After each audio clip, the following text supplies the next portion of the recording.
সামান্য এটুকু দুনিয়ার জন্য আল্লাহকে ভুলে যাওয়া, এটা বোকামি ছাড়া আর কিছু না।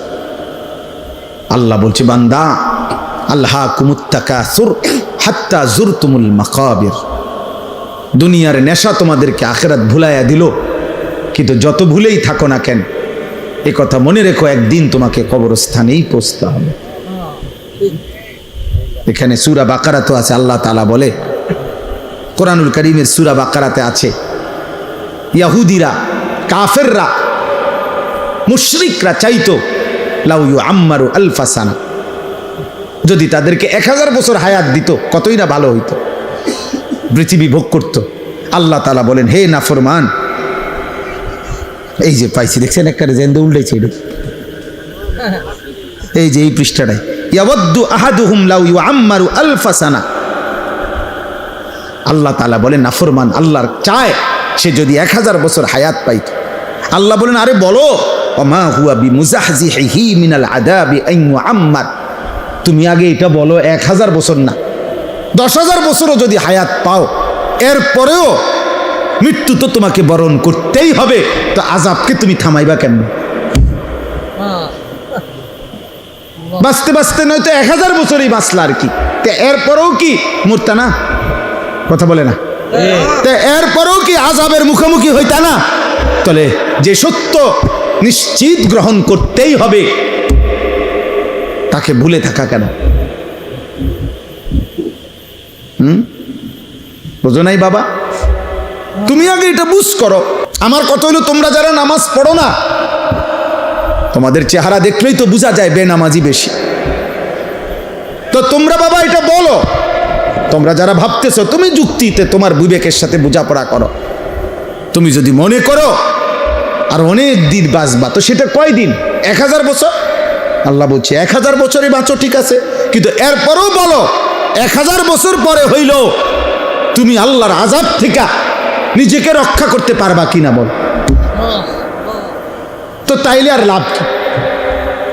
1000 বছর পরে হইলেও তো ওই মালিকের কাছেই ধরা দিতে হবে না, তো আর লাভ হইল কি? হে ধরা যেহেতু নিশ্চিত, আল্লাহর কাছে ফেরা যেহেতু নিশ্চিত, মৃত্যু যেহেতু নিশ্চিত, তাইলে এটাকে গ্রহণ করা এটাই উচিত। গত পরশুদিন আমি আমার শায়েখ আল্লামা মুফতি মুশতাকুর নবী কাসিমি হুজুরের সাথে বরিশাল ছিলাম মাফ। তো ওইখানে একজন ডিআইজি সাহেব, পুলিশের ঊর্ধ্বতন কর্মকর্তা, উনি একটা সুন্দর কথা বলছেন, ভাল লাগছে ওনার এই কথাটা। উনি বলছেন, আমাদের জীবনের সবচেয়ে অনিশ্চিত হলো বেঁচে থাকা, আর আমাদের জীবনের সবচেয়ে নিশ্চিত বিষয় হলো মৃত্যু। আমরা মরে যাব এটাই নিশ্চিত বিষয়, আমরা বেঁচে আছি এটা অনিশ্চিত বিষয়। ঠিক কতক্ষণ বেঁচে আছি তার কোনো নিশ্চয়তা আমাদের কাছে নাই। আমাদের গতকালকে কুমিল্লা কালাকচুয়া মিয়ামি হোটেল, একটা বিখ্যাত হোটেল, আমাদের বাংলাদেশের একজন প্রখ্যাত আলেম, ঢাকা জামিয়া রহমানিয়া আরাবিয়া শেখুল হাদিস আল্লামা মামুনুল হক দামাত বারাকাতুহুমের যে মাদ্রাসা, ওইখানকার মুহাদ্দিস প্রধান মুফতি হযরত মাওলানা মুফতি আব্দুল মুমিন রাহিমাহুল্লাহু তাআলা, হুজুর গতকালকে ঢাকা যাচ্ছিলেন পরিবার নিয়ে, এই মিয়ামি হোটেলে নাস্তা করে বের হইছেন, পিছনে স্টারলাইন বাস একটা ধাক্কা দিছে, প্রাইভেট কারটা একদম পিছাল আছে। হুজুর অনেক বড় আলেম, ওনার বিবি, ওনার একটা উপযুক্ত মেয়ে, একটা হাফেজে কোরআন ছেলে, এই 4 জনই তৎক্ষণাৎ শাহাদাত বরণ করছেন, ইন্তেকাল করছেন। ড্রাইভারটাও মারা গেছে। এই 10-5 মিনিট আগে যে মাত্র নাস্তা করলো, হোটেল থেকে বের হইলো, যে জানতো না আগামীর মুহূর্তটা শুধুমাত্র এখান থেকে এখানে রাস্তা পার হইতেছে, আল্লাহ তাআলা তাকে যেন ডাক দিয়ে বলছে, বান্দা চলে আসো, আর লাগবে না। তাইলে এত নিশ্চিত মৃত্যু যার প্রতি ঘন্টা মিনিট সেকেন্ড মৃত্যু যার কাঁধে ঘাড়ে, মৃত্যু যার ঘাড়ের কাছে, তার এত উল্লাস, এত অসভ্যতা, এত নাফরমানি মানায় না রে আব্বা, মানায় না। এত নোংরামি মানায় না। যদি কমপক্ষে 100 বছরের নিশ্চয়তাও থাকতো, তাইলেও একটা কথা ছিল যে ঠিক আছে, আমি গুনে গুনে 60-70 বছর পরে আমি যেহেতু 100 বছর বাঁচবো, 60-70 বছর পরে ভালো হয়ে যাব, তার তো কোনো নিশ্চয়তা আমাদের কাছে নেই। আছে কি? এদিন আমি নাজিরা বাজারে এই গত 3 দিন আগে রাত্রে 2টা-2:30টার দিকে ইউটার্ন নিচ্ছি, আমার গাড়ি ঠিক ইউটার্নের মুখে মোটরসাইকেল, মনে আমি ইউটার্ন নেওয়ার 10-15 মিনিট আগে খুব সম্ভব হবে বাড়ি দিছে মোটরসাইকেল রে। এই মোটরসাইকেল হেলমেট পরা লোকটা লাশ পড়ে আছে, তাকাইয়ে রইলাম। খোঁচা খোঁচা দাড়ি আছিল চেহারাটায়, মাঝ বয়সী লোক হবে। হায়, এভাবে প্রতি মুহূর্তে ফেরিতে উঠছে বাস, আস্তা বাস পানিতে পড়ে গেছে। বাবা চিৎকার করতেছে সন্তানের জন্য, মা চিৎকার করতেছে সন্তানের জন্য। চলন্ত ট্রেন আমাদের পদুয়ার বাজার, এবারের ঈদের পরে মনে হয় যেন মৃত্যুর মিছিল চলতেছে। কি আশ্চর্য, এটা বুঝি না মালিকের ফয়সালা কি বাবা। প্রতিদিন যেন অ্যাক্সিডেন্ট, মৃত্যুর মিছিল শুরু হয়েছে, মনে হয় লাশের যেন মিছিল শুরু হয়েছে। আহা, এই জীবনের এই বাস্তবতার ভিতরেই আমরা বেঁচে আছি। আল্লাহ তাআলা আমাকে 30 দিনের রমজান পূর্ণ দিছেন, হায়াত দিছেন, সবে কদরের নিয়ামত দিয়েছেন, 5টা জুমা দিয়েছেন, 1 রমজান, রহমত, মাগফিরাত, নাজাত সব দিয়েছেন, আমাদেরকে নসিব করেছেন। আল্লাহ যেন বলছে, বান্দা আমি পুরা রমজান কতজনকে কবরে নিয়ে গেছি রে, তোরে নেই নাই, যা দয়া করলাম। পুরা রমজান মানুষ মরে নাই? মানুষের মৃত্যু হয়েছে কিনা বলে? রোজাদার মানুষ মরে নাই? ভালো মানুষ মরে নাই? নেককার লোক মরে নাই? তো আল্লাহ তাআলা এর মাঝে আমাকে আপনাকে হায়াত দিলেন, বিনিময়ে 1টি মাস রহমত, মাগফিরাত, নাজাত, রোজা, তারাবি, ইফতার, সাহারি, এতেকাফ, শবে কদর, একটা আমলের সর্বনিম্ন নেকি 70। জাহান্নামের দরজা বন্ধ, জান্নাতের দরজা খোলা, রহমতের দরজা খোলা, শয়তান শেকলে বন্দি। এত কিছু দিয়ে যেই মাসকে সাজাইয়া পুরাটা মাস আমারে দিলেন আল্লাহ, 1 মাস পরে এত বড় নিয়ামত পেয়ে তার জীবনে কি কোনো পরিবর্তন হওয়া উচিত না?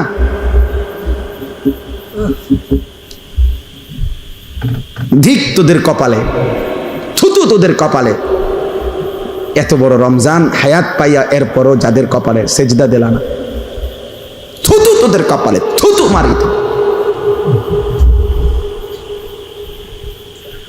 থুতু তোদের কপাল। বদনসিব তোরা, দুর্ভাগা তোরা, অসভ্য বেয়াদব তোরা, এই জমিনে গাদ্দার, এই জমিনের নিকৃষ্ট জানোয়ার, পশুর চাইতে অধম, রাস্তার জন্তু জানোয়ারের চাইতে নিকৃষ্ট না ওই বেনামাজি ছেলেগুলো। তোরা এই জমিনের সবচেয়ে বড় বেয়াদব, এই জমিনের সবচেয়ে অসভ্য গাদ্দার, যারা এমন মালিকের এত বড় ইহসান, দয়াকে এভাবে প্রত্যাখ্যান করে। কোরআনুল কারীমের মধ্যে আছে, সাআলা সাইলুম বিআযাবিন ওয়াকি'। মক্কার কাফের বেঈমান নবীজি যখন বলতো আল্লাহ তোমাদেরকে আল্লাহর ইবাদত না করলে, ঈমান না আনলে আযাব দিবে, তো মক্কার এক কাফের ছিল নজর ইবনে হারেস, কাফের সর্দার। এই বেঈমান নবীজির সামনেই বলতো, এ আল্লাহ, মুহাম্মদ যে কয় আমরা তোমারে না মানলে কি আযাব দিবা বলে, চাই কি আযাব চান দাও। খোদার কসম তাফসীরে আছে। এই বেঈমান এটা বলতো, নবীজিকে বিদ্রুপ করতো। এই এখন দেখ কি আযাব চাই আপনার কাছে, কিতা আযাব আছে আনেন, এইভাবে বলতো। আল্লাহ তাআলা বলে, বন্ধু এই বেঈমান আপনার সামনে আমি আল্লাহর আযাব চাচ্ছে, আপনি তারে বলেন লিল কাফিরিনা লাইসা লাহু দাফি', নিশ্চিত আযাব আসবেই আসবে। সেই আযাব যখন আসবে, শুরু হবে, তো গোটা কায়নাত মিলেও আর এটা প্রতিহত করতে পারবে না, আর কেউ পারবে। মাতবুরি তো মাতবুরি আমরা সবাই দেখাই, এক একজনের মাতবুরি দেখলে, হ্যাঁ এক এক ছেলে তোমাদের অহংকার আর মাতবুরি দেখলে মনে যেন তোমরা 7 মহাদেশের বাদশা। কিন্তু সামান্য যদি 1 ঘন্টায় 6 বার পাতলা পায়খানা হয়, এরপরে দেখা যায় আর অহংকার ছুটে যায়। তাহলে বড়াই করো কেন আব্বা? যার পেট থেকে বেশি পায়খানা বেশি বাইরিলে যে অসহায় হয়ে যায়, দুর্বল হয়ে যায়, সামান্য পায়খানার সামনে যে নিজের শক্তি ধরে রাখতে পারে না, এমন দুর্বল মানুষ, তার জন্য অহংকার করা সাজে? বলে আল্লাহ আমাদেরকে বুঝ দান করে, আল্লাহ তাআলা আমাদেরকে বিবেক দান করে। অতএব রমজান পরবর্তী আমি মনে করাই দিলাম প্রত্যেকের কাছে, আল্লাহ তাআলা কোরআনুল কারীমে বলছেন, তাবারাকাল্লাযী বিয়াদিহিল মুলক ওয়া হুয়া আলা কুল্লি শাইইন কাদির। আল্লাহ তাআলা বলেন, সুউচ্চ সুমহান, তাআলা ওয়া তাআযামা, সুউচ্চ সুমহান সত্তা সেই আল্লাহ, গোটা কায়নাতের সমস্ত রাজত্ব মালিকানা একমাত্র যার হাতে। কার হাতে? আল্লাহ তাআলা বলছেন ওয়া হুয়া আলা কুল্লি শাইইন কাদির। সূরা মুলক এটা কোরআনুল কারীমের অত্যন্ত ফজিলতপূর্ণ সূরা, 30টা আয়াত এই সূরার। নবীজি সাল্লাল্লাহু আলাইহি সাল্লাম বলেন, এই সূরাটি যে ব্যক্তি নিয়মিত তেলাওয়াত করবে, কিয়ামতের দিন ফেরেশতাদের সাথে ওই ব্যক্তির পক্ষ নিয়ে এই সূরা খাসামাত আন সাহিবিহা, ফেরেশতাদের সাথে তর্ক করবে। ফেরেশতা করে বলবে, আমি সূরা মুলক, এই সূরাকে আমার আল্লাহর এই বান্দা পড়ছে নিয়মিত প্রতিদিন, ওরে জান্নাতে না ঢুকাইয়া আমি যাব না। ফেরেশতা তর্ক করবে যে ওর আমল খারাপ, ওই বলবে না, ওই সূরা মুলক পড়তো নিয়মিত, ওরে তুমি জাহান্নামে নিতে পারতা না। হাদিসে আল্লাহর নবী বলেন, হাত্তা আদখালাতহুল জান্নাহ, এমনকি এই সূরা ওই ব্যক্তিকে জান্নাতে ঢুকাইয়াই ছাড়বে। এমন সূরা মুলক। নবী সাল্লাল্লাহু আলাইহি সাল্লাম বলেন, ইন্না ফিল কুরআনি 30 আয়া শাফাআত লিসাহিবিহা হাত্তা গুফিরা লাহু। কোরআনুল কারীমে 30 আয়াত বিশিষ্ট একটি সূরা আছে, সূরা মুলক, যে সূরাটি কিয়ামতের দিন ওই সূরা তেলাওয়াতকারীর জন্য আল্লাহর কাছে এই পরিমাণ সুপারিশ করবে, অনবরত সুপারিশ করতেই থাকবে, ফলে আল্লাহ তাআলা ওই বান্দাকে মাফি করে দিবেন। তাবারাকাল্লাযী বিয়াদিহিল মুলক ওয়া হুয়া আলা কুল্লি শাইইন কাদির। আল্লাহ তাআলা বলেন, এই গোটা সৃষ্টি, 7 আসমান ও জমিন, গোটা কায়নাত, গোটা মাখলুকাত, 7 তবক জমিনের নিচ আর 7 আসমানের ঊর্ধ্বে, সবটার উপরে, সবটার রাজত্ব মালিকানা কার? আল্লাহ। আর সবটার উপরে আল্লাহ একই মুহূর্তে পূর্ণ ক্ষমতাবান, পূর্ণ ক্ষমতা, আলা কুল্লি শাইইন কাদির। আল্লাহ তাআলা একটি চালাইতে গিয়ে আরেকটি পরিচালনা করতে অসুবিধা হয় না। 7 আসমানের ঊর্ধ্বে তিনি যখন দেখে, ঠিক ওই সেকেন্ডে 7 তবক জমিনের নিচেও তিনি দেখে। হিমালয় পর্বতের চূড়ায় তিনি যখন রিজিক দেয়, 7 তবক জমিনের নিচেও তখন তিনি রিজিক দেয়। সাগর আর পাহাড় সব আল্লাহর কাছে বরাবর, সব আল্লাহর কাছে কি? 7 আসমানের ঊর্ধ্ব আর 7 তবক জমিনের তলদেশ আল্লাহর কাছে কি? বরাবর, বরাবর। সমান, একই সাথে একই মুহূর্তে। আল্লাহ সর্বশক্তিমান, সর্বশক্তিমান। কোনো কিছুই আল্লাহকে দুর্বল করতে পারে না, কোনো কিছু আল্লাহকে বাড়াইতেও পারে না। নবীজি বলছে তোমরা সবাই সেজদা দিয়ে একেবারে সকলেই যদি মুত্তাকি আল্লাহওয়ালা হও তবু আল্লাহর শান মর্যাদা বাড়বে না। আর তোমরা সবাইও যদি আল্লাহর নাফরমানি করো তারপরও আল্লাহর মর্যাদার মধ্যে এক বিন্দু কমবে না। লা ইয়াজিদুহু শাইউন ওয়া লা ইয়ানকুসুহু শাইউন। কারো সেজদা আল্লাহকে বাড়ায় না, কারো নাফরমানি আল্লাহকে কমায় না। আল্লাহ আল্লাহই, তিনি আছেন তো আছেনই, থাকবেন তো থাকবেন। একই গুণ নিয়ে, একই সত্তা নিয়ে, একই বৈশিষ্ট্য নিয়ে আল্লাহ তাআলা চিরমহিয়ান, চিরগরিয়ান, আল হাইয়ুল কাইয়্যুম। আল্লাহকে চিনো আব্বা, বয়স্ক বাপ আল্লাহকে চিনেন, পর্দার আড়ালের মা তুমি আল্লাহকে চেনো।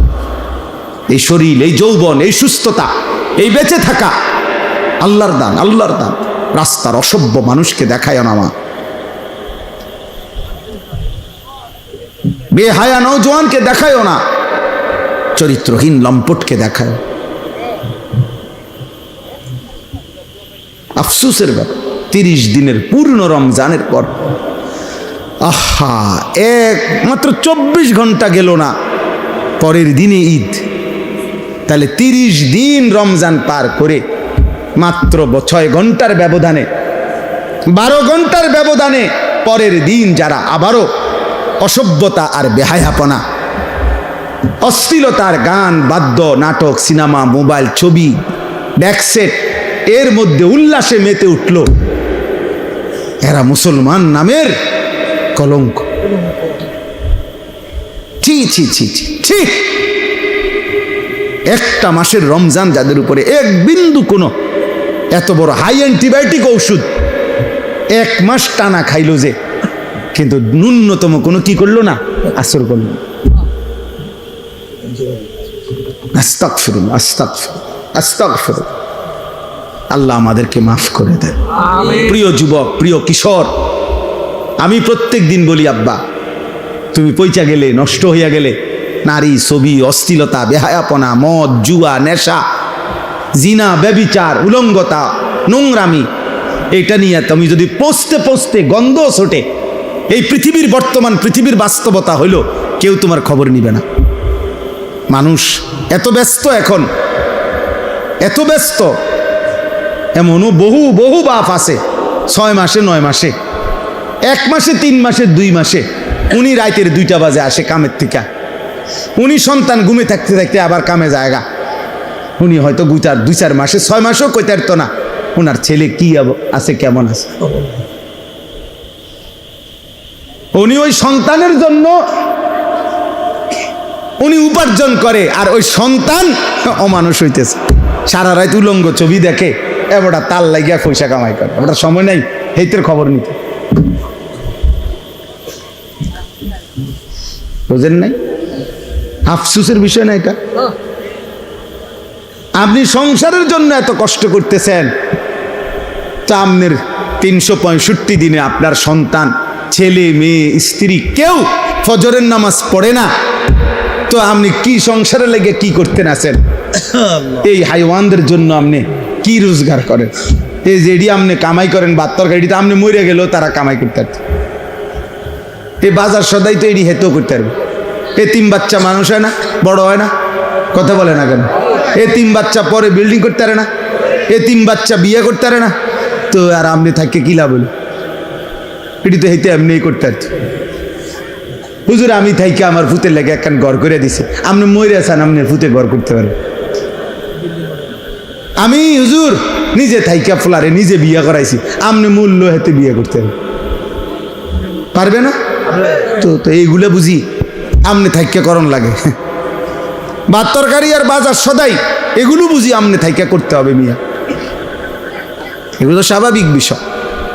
পিতা মাতা, অভিভাবক, তার তো মূল জিম্মাদারি ছিল কু আনফুসাকুম ওয়া আহলিকুম নারা। আল্লাহ বলছে তুমি তোমাকে, তোমার পরিবারের সদস্যদেরকে জাহান্নামের আগুন থেকে বাঁচাও, গুনাহ থেকে বাঁচাও, গুনাহ থেকে। ওয়া'মুর আহলাকা বিস-সালাতি ওয়াসতাবির আলাইহা। আল্লাহ বলছে তুমি নিজে এবং পরিবারের সদস্যদেরকে নামাজের আদেশ করো, তুমি নিজেও নামাজের উপরে মজবুত থাকো। তাহলে পরিবারের ব্যাপারে, স্ত্রী সন্তানের ব্যাপারে আমাদের দায়িত্বটা কি, এটা তো আল্লাহ স্পষ্ট বলে দিয়েছেন। বলেন না, আল্লাযী খালাকাল মাউতা ওয়াল হায়াতা লিয়াবলুয়াকুম আইয়ুকুম আহসানু আমালা। আল্লাহ তাআলা বলেন, আল্লাহই মৃত্যু দিয়ে থাকেন, আল্লাহই জীবন দিয়ে থাকেন। এই জীবন মৃত্যুর আয়োজন, একদিকে প্রতিদিন মানুষের মৃত্যু হচ্ছে, আরেকদিন প্রতিদিন আরেকদিকে মায়ের উদর, মায়ের গর্ভ থেকে আল্লাহ তাআলা নবজাতক সন্তান জন্ম দিচ্ছে। আল্লাহ বলেন, একদিকে জন্ম একদিকে মৃত্যু, এই দুইটাই আমি সৃষ্টি করছি। আর এই যে হায়াত, এই যে বেঁচে থাকা, এই যে এক একজনকে জীবন দিচ্ছি আমি আল্লাহ, 40 হোক, 60 হোক, 30 হোক, 50 বছর হোক, কেন দিচ্ছি? কেন? আল্লাহ তাআলা বলেন, প্রত্যেককে পরীক্ষা করার জন্য, আখিরাতের বিবেচনায়, পরকালের বিবেচনায় কার আমল কতটা সুন্দর,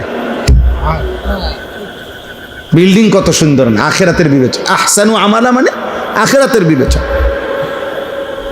আওরাউ আন মাহারিমিল্লাহ ওয়া আসরাউ ফি তাআতিল্লাহ। আল্লাহ বলেন, আমি লক্ষ্য করছি গুনাহ ছাড়ার ক্ষেত্রে কে কত বেশি সতর্ক, আমার ইবাদতের প্রতি কে কত বেশি আগ্রহী। আল্লাহ তাআলা বলেন, আমি পরীক্ষা করছি। আল্লাযী খালাকাল মাউতা ওয়াল হায়াতা লিয়াবলুয়াকুম আইয়ুকুম আহসানু আমালা। কে কতটা সুন্দর, কে কতটা সুন্দর, আহসানে আমাল। তাইলে বাপ, আল্লাহ বলেন, ওয়াহুয়াল আজিজুল গাফুর। আল্লাহ তাআলা ভীষণ ক্ষমতাবান এবং প্রচণ্ড দয়াশীল, ক্ষমাশীল। বহুত মোহব্বত করে এই কথাটা বলছে আল্লাহ। আল্লাহ বলেন, শাস্তি দেওয়ার পূর্ণ ক্ষমতাও যেমন আমি রাখি, মাফ করার পূর্ণ ক্ষমতাও আমি রাখি। চাইলে আমি শাস্তিও দিতে পারবো পূর্ণ, চাইলে আমি মাফও করে দিতে পারি পূর্ণ। সুবহানাল্লাহ। তুমি হতাশ হইও না, তুমি নিরাশ হইও না, আবার গাদ্দারিও করো, আমার লগে কুলে তারতা না, আবার মাফ চাইলে আমি মাফও করে দেব। তুমি ফিরে আসো বান, এক ফোঁটা চোখের পানি ফেলো, রাত গভীরে আমারে শুধু বলো, তোমার 90 বছরের গুনাহ আমি একসাথে মাফ করে দেব। 70 বছরের গুনাহ একসাথে মাফ, আসমান ছোঁয়া গুনাহ আমি একাই মাফ করে দেব, কেউ লাগবে না, কাউরে ডাকবো না, কাউরে বলবো না, আমার কাছে বলবা তুমি, আমি মাফ করে দেব। ওয়ালা উবালি, আমি পরোয়া করবো না বান্দা, আমি লজ্জা দেব না, আমি কাউরে শোনাবো না, আমি সমাজের কাউরে ডাকবো না, কাউরে জানাবো না, তুমি বলবা আমারে একাকী, আমি মাফও করে দেব একাকী। আল্লাহ তাআলা বলেন, আমি জীবন দিয়েছি, আমি মৃত্যু দিয়েছি, আমি দেখতে চাচ্ছি, আমলের সৌন্দর্য চাই, আমলের সৌন্দর্য চাই। তোমরা ছেলেরা, বাবা, বয়স্ক বাপ, নওজোয়ান ছেলে, আল্লাহর দিকে ফেরো, আল্লাহর দিকে ফেরো, আল্লাহর দিকে ফেরো, আল্লাহর দিকে ফেরো, আল্লাহর দিকে ফেরো, জাহান্নাম থেকে বাঁচো, নিজের উপরে দয়া করো। রমজান পরবর্তী জীবন এত বড় গাদ্দারি করা, বেনামাজি হওয়া উচিত না, ঠিক হবে না ভাই। আল্লাযী খালাকা সাবআ সামাওয়াতিন তিবাকা। আল্লাহ তাআলা বলেন, আমার একটু শক্তি আমি দেখাই। তো আল্লাহ বলেন, একটা নমুনা দেখো, আমি আল্লাহ স্তরে স্তরে 7টি আসমান আমি বানাইছি। মা তারা ফি খালকির রহমানি মিন তাফাউত। পৃথিবীর সর্বাধুনিক যন্ত্র দিয়েও পরীক্ষা করে দেখো, আমার ঊর্ধ্ব আকাশের আসমানে কোন আকাশে একটা খুঁত, একটা ছিদ্র, একটা দাগ, একটা স্পট, একটা এলোমেলো তুমি দেখাইতে পারবে না। ফারজিল বাসারা হাল তারা মিন ফুতুর। আল্লাহ বলেন, একবার দেখছো? না না, আবার দেখো, আবার দেখো তো বান্দা, দেখো না আমার আসমানে কোনো খুঁত পাও কিনা, কোনো ফাঁক পাও কিনা, কোনো ছিদ্র পাও কিনা। সুম্মারজিল বাসারা কাররাতাইনি ইয়ানকালিব ইলাইকাল বাসারু খাসিআন ওয়া হুয়া হাসীর। আল্লাহ বলে, এভাবে দুইবার না, বরং বারবারও যদি তুমি তালাশ করো, চোখ ফিরাও আসমানের দিকে, প্রতিবারই তোমার চোখ ফিরে আসবে ব্যর্থ হয়ে, প্রতিবারই তোমার চোখ ক্লান্ত হয়ে যাবে, কিন্তু আমি আল্লাহর কুদরতের মধ্যে এক জাররা কোনো খুঁত, কোনো ত্রুটি বিচ্যুতি তুমি প্রমাণ করতে পারবে না। সুবহানাল্লাহ, এত বড় মালিক আল্লাহ তাআলা। ইন্না যায়্যানাস সামাআদ দুনিয়া বিমাসাবিহা, আল্লাহ তাআলা বলেন প্রথম আসমানের নিচে, এই আসমানের তলদেশটা আমি আল্লাহ তাআলা কোটি কোটি তারকারাজির আলো দিয়ে আমি সাজিয়ে দিয়েছি। ওয়া জাআলনাহা রুজুমান লিশ-শায়াতিন, এবং এমন তারকাও রাখছি দুষ্ট শয়তান আমার প্রথম আসমানের কাছে ফেরেশতাদের কথোপকথন শুনবার জন্য যদি আসে তো তারা ছুটে গিয়ে তাদেরকে তাড়িয়ে দেয়, এমন শক্তিশালী ব্যবস্থাপনা, রাডার সিস্টেম আমি আল্লাহ তাআলা তৈরি করে রেখেছি। ওয়া আতাদনা লাহুম আযাবাস সাঈর, আর দুষ্ট শয়তান তাদের জন্য আমি আল্লাহ জ্বলন্ত আগুনের শাস্তি, জাহান্নামের আযাব নির্ধারণ করে রেখেছি। তাইলে বাপ, অর্থ হইল এই কথা আমার শেষ।